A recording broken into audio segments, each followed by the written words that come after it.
This is Delhi. Please stand by for our next program. This is All India Radio.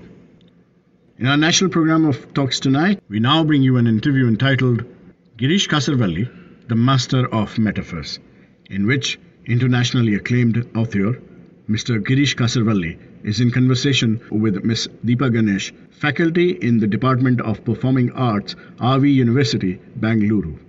Good evening to all listeners. One of India's finest filmmakers, Shri Girish Kasaravalli. Born in Tirthalli in Malnad, Girish Kasaravalli, who set out to be a pharmacist, turned out to be one of India's finest filmmakers. Girish Kasaravalli graduated from FTII Pune in 1975 with a specialization in film direction. He was deeply inspired by Neorealist Cinema and the world of filmmakers like Kurosawa, Ray, Ozu, Fellini and Antonioni.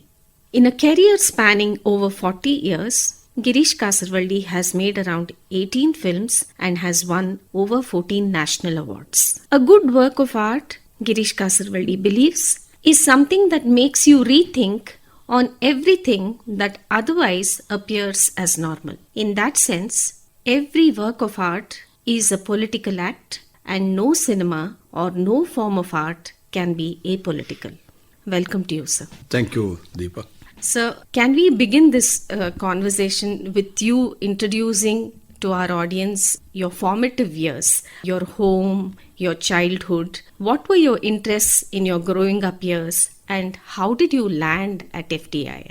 I'm from a small village in the district, in the taluk of Tirthalli. That whole region is known as Malenadu, which means, land of hills, hilly terrain, In fact, in Malenadu, the houses are spread out, My earlier education was done in a small village called Kammadi, and then we moved to Shimoga High School. And after I completed my high school and PUC, then I joined College of Pharmacy in Manipal and graduated in Bachelor in Pharmacy. And later on, of course, I wasn't interested in cinema at all. But it's a sheer coincidence. I don't know why I applied for film direction. I got selected and then I joined FTI. After I joined FTI, my whole life took a turn because I realized how effective this medium can be. It was a life-changing experience because till I joined FTI, I had hardly seen about 20 films in my whole 25 years of my life, early life. In FTI, of course, we were asked to watch 2 films a day, and then, even during class hours, we would watch films and discuss, and, these things helped me a lot in understanding cinema, the art of cinema, and the practicing of cinema. Sir, was there a lot of art in your growing up years? I've heard from you that you were a voracious reader before you entered the world of cinema. So you were reading a lot. Did that in some way initiate you into the world of cinema? Yeah, in fact, we had a very huge library. In Malnad houses, almost all houses would have big libraries because they're all arecanut growers and they would have a lot of free time. So they would spend reading and, not writing especially, reading and then, promoting folk arts and things like that, Yakshagana especially. And once we were back from the school, we would just open our library and, would pick up a book and read, mostly Kannada fiction. I wasn't familiar with the Kannada poetry or theatre, dramas. In fact, one of the reasons to join FTI was to, I was wondering, there are so many beautiful stories. Why these, short stories are not being made into films? So that was one of the, reason for me to become a filmmaker. So when you joined FTII, did you have any idea about the kind of films that were being made in India? Or did FTII shape your perception altogether? As I told you earlier, when I joined FTI, by the time I joined FTI, I must have seen about 20-25 films. Right. So most of them are mythologicals, which a touring talkies would bring to our people village. In my native place. So it was actually at FTI I was, exposed to good cinema and 2 cinema in a day. So that actually helped me shape up my ideas about cinema. Sir, what neorealist cinema inspired you? Who were the Indian filmmakers that you were watching in those days? In fact, I'm on record, the only 3 Indian filmmakers whom I admire, whose works interest me, are Satyajit Roy, Mrinal Sen, and Adur Gopalakrishnan. So what happened, for a person from a village who is not exposed to cinema or who was exposed only to mythologicals made in Telugu and Tamil and Kannada, neorealism, in the very first year, we were exposed to a lot of good neorealist films. That was my, kind of a foundation I got from FTII. Starting from Bicycle Thieves, Visconti's films, early Fellini, Roy, and of course I wasn't enamored by the French New Wave, but the Asian cinema, especially the 3 masters from Japan, Akira Kurosawa, Kenji Misoguchi, and Yasujiro Ozu, influenced me a lot, impressed me a lot. And the other European masters, and other Asian nations. I was never, even now my knowledge of Hollywood cinema is very limited, so also the knowledge of Bollywood cinema. What were your thought processes when you started making films? I personally would like to see you as a filmmaker author thinker. Did the Indian ethos play a huge role in influencing your work? How did they translate into the idiom of films? First of all, I wouldn't like to start a film with doubting the intelligentsia of the audience. I take it for granted that they are very intelligent and they can understand the film, which however it is encapsulated. I'm pretty sure they care for those films which have a greater insight and a greater clarity in the thought. What I do is, I start working on it, and when I start working on it, the socio-political situation that exists outside in some way or the other creep into the film. Many of my films are actually, in a way, a response to what is happening in India or in the world around me at the time. Some of them, I could shape it in such a way that it transcends time and region and place and caste, people. And some of them are culture specific in the sense, they talk about certain culture specific socio-political situation of the country at that time. For instance, Nai Nerudu, yes. I have been doing both kind of films, And I'm not one of those filmmakers who keep saying, it should transcend time, it should be forever and all that. There are many filmmakers who talk about certain particular, political situation of the country. And what I actually look for is, how effectively that has been narrated. Because what happens, why I said I don't doubt, integrity of the intelligentsia of the audience is that, if you very effectively portray a situation, and if it doesn't exist today also, they can understand it, they can see the philosophy of it and apply it to the present situation. We don't have to spoon feed the viewer.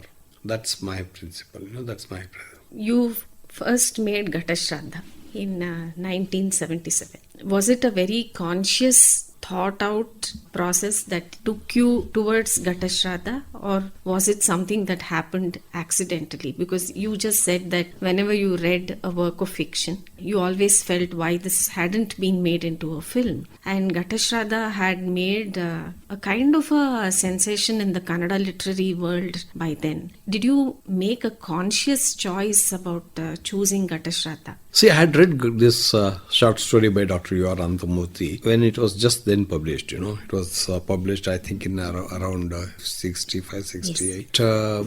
It impressed me a lot, left a very deep impression on me. Because Ananthamurthy also is from the same place, right. He's also from Tirthahalli. When at FTII, when we were asked to submit a script, I spoke to my professor of script writing and narrated the story. He said, it sounds very interesting. Why don't you develop that? And I started working on it, and I submitted that as my script for the final exam.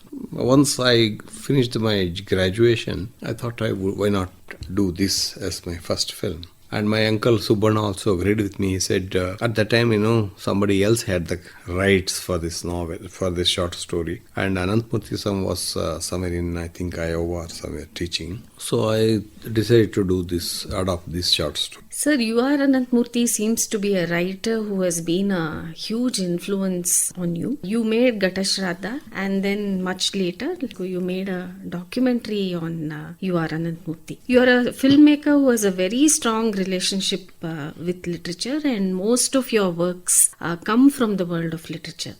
Can you speak about the nature of this relationship that you've had with Anantmurthy, a creative writer and an auteur, that you went back to do a documentary on Anantmurthy after doing the feature film in 1977? This project came to me from Films Division. They wrote to me saying that would you be interested in doing a documentary on Dr. Anantmurthy? I said, I would really love to do it. But by then, some 8 films have already been made, documentaries on Anantmurthy. Then I sat with my friends, experts on Anantmurthy's literature, and then we decided it shouldn't be a biopic. On the contrary, it should be about his ideas. Making a film on ideas is very difficult. But Anantmurthy, as all of us know, is known for his ideas. Because he would every now and then he would come up with new ideas of new perception of our own world around us, and those ideas were very fascinating. So I thought I should do the film on his ideas, some of the important ideas. That's why the film is titled not a biography but a hypothesis. I am calling it an hypothesis because it's not fully realized concepts. But how was this interrogation, sir, when you delved into the creative life of a writer? When you revisited this writer, what kind of new creative ideas emerged to you from, because you start the documentary from your own life, and then from the personal it moves into the particular. The particular is the realm of Anantmurthy, his life, his ideas. So what was this journey for you as a filmmaker? So when I was asked to do this documentary, I kept asking this question: what does Anantmurthy mean to me? Not to anyone else, but to me. It is a kind of a inward looking, like trying to understand Anantmurthy as I understand him. Right. So that's a reflection of my understanding of Anantmurthy was the documentary. So that's why I connect him to his childhood, which is my childhood as well. Right. I connect to his oeuvre, and which has a lasting impression on me. Then I also hark back on the adaptation of my own films, my first film, which was again based on Anantmurthy's short story. And then ideas, because I have based only one of my 15 films from Anantmurthy's short story. But one can see the influence of Anantmurthy even in other films. Right. One can easily see kind of my negotiation with arguments of Anantmurthy in my films. Yeah. So that's probably because you shared his interest in the socio-political. As a writer, he was deeply rooted in the socio-political of his times. Yeah. And as a filmmaker, you have also constantly been engaged with the socio-political of your times. The other thing that fascinates me and intrigues me about your body of work is your engagement with women. Most of your films have had women as protagonists. It could be Ghatashraddha, it could be Saheba, Hasina, Dweepa, Nai Neralu. A whole lot of films are centered around women. I would really like to know why you chose to make films around women or women-centric films. Did you see them as carriers of a certain tradition, and the way we lacked humanism in our response to women? Tell us why you made so many women-centric. I owe it to Kannada literary scenario.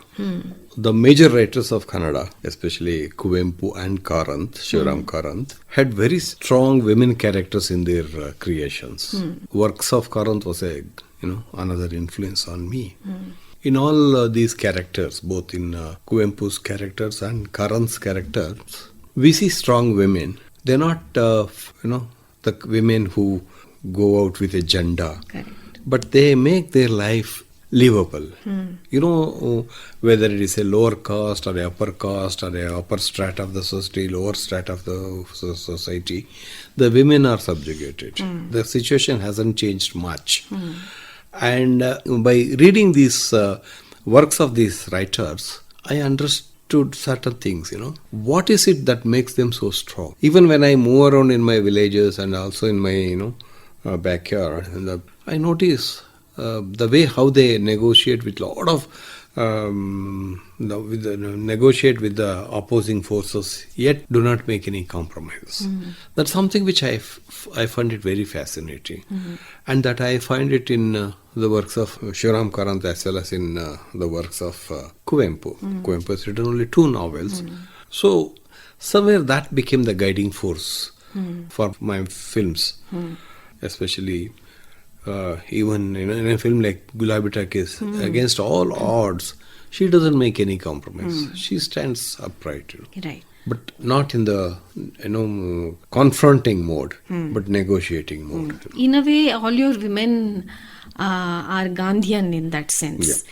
You take up the Gandhian mode of protest, Resistance. of protest, of resistance, of changing things, the social order very quietly without, actually wearing any revolution on your sleeves. I recall a story that Vaidehi had once told me. She said her father was a very big lawyer and there were hundreds of people coming to meet him every day. But when her mother passed away, she was surprised to see that thousands of people had gathered in her home. Her mother had no access to the front yard, but she had changed many lives through the backyard. So I think women in your stories are those people who quietly changed their circumstance and society. I'm also very curious to know the process by which you pick your stories. For instance, there is some kind of a continuity. It may not be conscious, may well be unconscious, but there is a thread from Tai Saheba to Nai Neralu to Dweepa to Gulabi Take to Hasina. You choose stories particular way. How do you go about looking for your stories? I keep reading a lot of literature, short stories and novels. I look for 3 things in a work which according to me suits the film medium better. One is that how does the story lend itself to this medium? Not all great stories would lend to filmmaking. Second thing is that how do I reinterpret the whole thing, because I have never adopted the short story as it is. I would bring in new elements, I would bring new discourse into the short story. In a way, finally it even changes the whole structure of the story itself.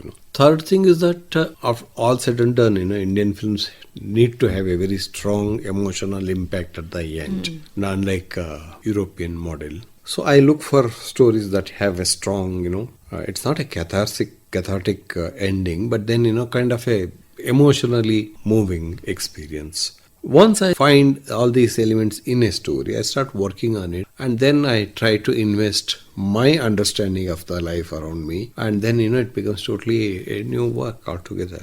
You refer to Gandhian mode of resistance. I would say, in a way, 3 of my films, especially Tai Saheba, Dweepa and Hasina, represents 3 different modes of negotiation with the women, which Gandhi talked about, which Gandhi saw in women, which Ashish Nandy also talks about. Right. One is in Tai Saheba, she sacrifices and wins over the battle, and in Dweepa, she tries to negotiate and then wins over the thing, and in Hasina it's a protest mode. And these are the 3 kinds of resistance women, the Indian women normally use to win the battle, which Ashish Nandy calls it as the typical Indian mode of resistance, and I find it very, very interesting, and that's why I have used it in my films, these 3 films. I find that with your films, you simultaneously achieve 2 things. One is that you discuss the socio-political, cultural, ethical, and at the same time you're also thinking of your idiom and its aesthetics, how to hone your narrative, how to shape your narrative. So you're doing two things at one go. One is the art and the other is the craft. As a filmmaker, personally, what do you privilege? Do you think you as a filmmaker privilege content over technique? And the other part of this question is technique an outcome of your narrative? I won't like to separate these two at all. For me, both are inseparable. Ray puts it very effectually. He says content and the container both make the whole. When I set out to write the script, as I start working on the narrative, the idiom simultaneously start emerging. Right. What idiom should I use? What approach should I develop? And kinds like that, So, whether should I use the traditional form? Whether should I change my idiom? Should I change my politics and all that? It all comes, once I sit down to write the script. So, you don't consciously think of the craft? No, I don't first think of the craft and then put the story in. Right. It for me, it both emerge simultaneously, the content as well as the form. Sir, so now when you revisit these masters who shaped your journey as a filmmaker, do you think there has been a transition in the way you think about them? You think about their art and how they shaped your own film making? See, what happens, we keep revisiting films which we like most. All filmmakers do that very often. Sometimes what happens, the films which have we would have thought it's the ultimate, and, on revisit, we think, it's not up to the mark at all. There are other films which are better than that. So, that way we keep, at least I keep revisiting and reformulating my ideas about cinema and style and content and politics and philosophy and things like that. So that's one of the reasons why sometimes I say this is my favorite film, sometimes I say no, not that, this is my favorite film and things like that. Yeah. I'm also thinking that when you begin to revisit after you have developed some kind of an aesthetic distance, you're able to comment about it in a more objective way. Yeah. For instance, filmmaker like Satyajit Ray, whom we all admire, worship, and we think his films are Bible of Indian cinema. But you have now reached a stage where you can actually separate the greatness of Satyajit Ray's films from what you see as drawbacks. In that sense, I would like you to reflect academically on what it means to revisit something. How does it benefit you as an auteur engaged in serious filmmaking? See, what happens, some of our preoccupations keep remodeling itself as we go along, you see. Certain things which we thought these are the real cinematic gems. And as we go on, we suddenly realize it is too formalistic and, form takes over emotions, form takes over the philosophy. So then we start questioning that. See, it happened with me. When I was in FTII, I used to admire the works of Jansho a lot, the Hungarian filmmaker. But later, once I'm out of the FTII, once I started practicing, isn't he caught up in his own idiom? That kind of questions, that kind of doubts arise in my mind, which happened even with some great works like White Strawberries, which I thought, greatest work and all that. Today I'm not so enthusiastic about that particular film. Similarly, a film like Virgin Spring, which we all dismissed when we were student at FTI, I find a lot of meaning in it as I progress, as I went along in my life. So that happens because a lot of things we remodel our ideas, we question our own, notions and subject them to assessments, reassessing and reassessment. And that's when we keep on. It happened not only with Bergman or Kurosawa, it happened even with our own masters. And there are certain films which remain in mind even after so many 50 years that time in this field. In fact, I don't know what your thoughts are on if you were to revisit Ghatashraddha, but no film seminar, national or regional, can kind of omit Ghatashraddha and begin a seminar. So that is like a benchmark of good cinema in India. It hasn't changed in 50 years. So even if we revisit that film, it's still considered a classic. Some films remain there, I guess. Sir, you've always disputed this idea of the regional and the national when it comes to cinema. You've always felt that it's a technique to move regional cinema into oblivion and covet Hindi as national cinema or national film industry. Do you think OTT has in some way resolved this? I don't think OTT. See, we were actually very enthusiastic when the idea of OTT came up, propped up. We thought it's going to give a kind of a opening to films made in other Indian languages and also films made in the countries which are, not the prominent country. But, that didn't come true. Very unfortunate thing, And OTT platforms in no way are helping the films made in the other Indian languages. Similarly, OTT is not helping films made in the other countries, other European countries, other Asian countries.